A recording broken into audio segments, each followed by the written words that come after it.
तो हाय मेरे दोस्तों, कैसे हैं? उम्मीद है कि आप सब खैरियत से होंगे। तो बहुत से हमारे भाई का कमेंट आ रहा था और कमेंट ये था कि मेरे भाई आप ये बताइए कि सऊदी अरबिया में जो है कि हम आए तो कौन सा काम सीख करके आए या कौन से वीज़े पर आए कि हम अच्छा पैसा यहाँ पर कमा सकते हैं। तो ये बहुत से भाई लोग कमेंट करते हैं। मैंने देखा जो कमेंट है, दुबई से भी कितने भाई लोग किए हैं, कुवैत से भी किए हुए हैं, इंडिया से भी कमेंट किए हुए हैं, लेकिन ज़्यादातर कमेंट जो है कि वो इंडिया से आया हुआ है। तो और कितने भाई ये लोग कमेंट करके पूछते हैं कि भाई जो आज़ाद वीज़ा होता है, अगर जो उस पर हम आए तो वो हमारे लिए कैसा बेहतर होगा। तो मेरे भाई देखिए, एक चीज़ मैं आप लोगों को एकदम साफ साफ बता देता हूँ कि जो आज़ाद वीज़े का फंडा है ना, तो कि देखिए पहली बात तो आज़ाद वीज़ा सऊदी अरब का होता ही नहीं है। ये आज़ाद वीज़े का जो फंडा है ना मेरे दोस्तों, ये क्या है, इसको बहुत बारीकी से आप लोग समझिए। पहली बात तो आप आज़ाद वीज़ा जो बोल रहे हैं, ये आज़ाद वीज़ा गवर्नमेंट की तरफ से नहीं होता, ये अनलीगल है। अगर जो इस पे आप पकड़े गए तो मेरे भाई अच्छी खासी फ़ाइन आपको लग सकती है। और दूसरी चीज़ ये है कि जो ये आज़ाद वीज़ा है ना, ये कोई वीज़ा नहीं होता है, ये नॉर्मली वीज़ा होता है। जैसे बकरी चराने का, वो जो है खेती करने का और बाकी यानी तरीके का वही वीज़ा होता है। बस जो कफिल होता है यानी जो सेठ होता है, जो वीज़ा निकाल करके देता है, उससे हमारा एक मुआहदा, एक इत्तेफाक होता है कि भाई मेरा आदमी तुम्हारे पास आएगा तो काम नहीं करेगा, वो बाहर जा कर के अपनी मर्जी से काम करेगा। तो वो जो सेठ यानी जो कफिल होता है, तो वो बोलता है ठीक है कोई बात नहीं, लेकिन मुझे 300 रियाल या 400 रियाल या 500 रियाल मुझे महीने का फ़ायदा चाहिए। बाकी वो कहीं पर भी जाके काम करे, कितना भी पैसा कमाए, उसमें मेरा कोई दखल नहीं है।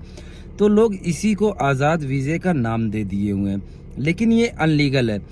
अब इसमें क्या सिस्टम है, मिसाल के तौर पे आपने वीज़ा ले लिया, अब यहाँ सऊदी अरबिया में अब आप आएंगे तो खाना, रूम का किराया, जो इकामा यानी जो वर्क परमिट कार्ड बनता है ये, उसके बाद यानी जितनी भी A to Z, एक यानी 5 पैसे से लेके 100 रुपये तक या 1000 रुपये तक जितना भी काम है सब आपको ही करना पड़ेगा। इसमें ना ही आपको रूम कफिल देगा, ना ही खाना देगा, कुछ भी नहीं। पूरा A to Z flight ticket से लेके हर एक चीज़ आपको करना है, ये आपकी जिम्मेदारी के ऊपर है।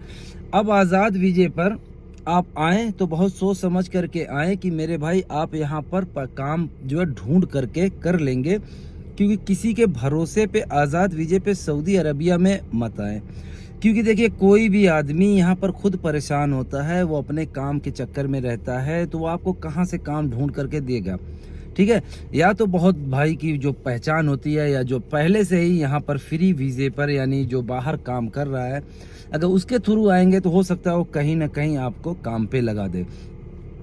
उसके बाद और भाई बोलते हैं भाई यहाँ पर बिल्डिंग लाइन में हम कौन सा काम सीख करके आए कि अच्छा पैसा यहाँ पर हम आकर के कमा सकते हैं। तो मेरे भाई देखिए, बिल्डिंग लाइन का काम जो होता है ये पूरी दुनिया में चलता है।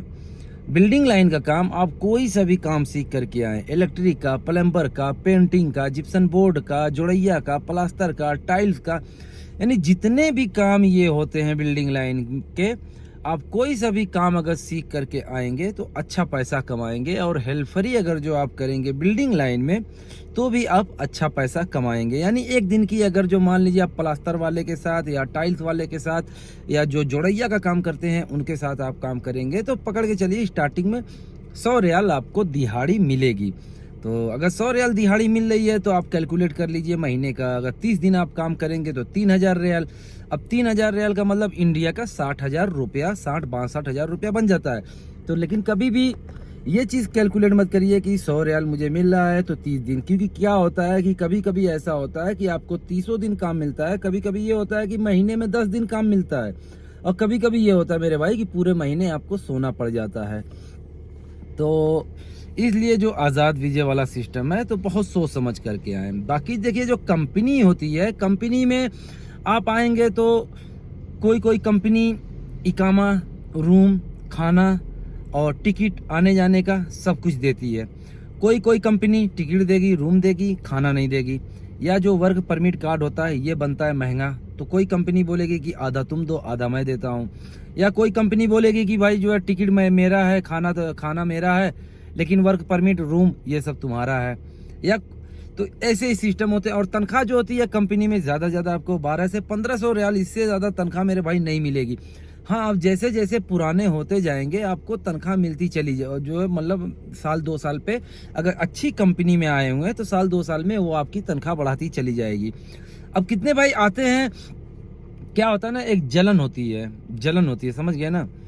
अब कितने भाई आते हैं, पहले आने से पहले बोलेंगे कि यार मेरे भाई मैं बहुत परेशान हूँ, कोई भी वीज़ा मिले मुझे बुला ले यार, इंडिया का 10,000 रुपये भी बच जाए तो मैं आकर के वहाँ पे अपना रहूँगा। लेकिन जब यहाँ पर आते हैं तो जब सामने वाले को देखते हैं कि सामने वाला यार महीने का 4,000 रियाल कमा रहा है या 3,000 रियाल कमा रहा है, तो फिर उनको एक मतलब बेचैनी होने लगती है। फिर वो भी सोचते हैं कि यार, तो यही सब मेरे भाई यहाँ का सऊदी अरबिया का सिस्टम है। तो कभी भी आप आइए, मैं तो यही राय दूंगा कि आप कोई ना कोई हुनर सीख करके आइए। बाकी रही बात किस्मत की, तो मेरे भाई यहाँ पर गधा भी आकर के अच्छा पैसा कमाता है, ये तकदीर मुकद्दर की बात होती है।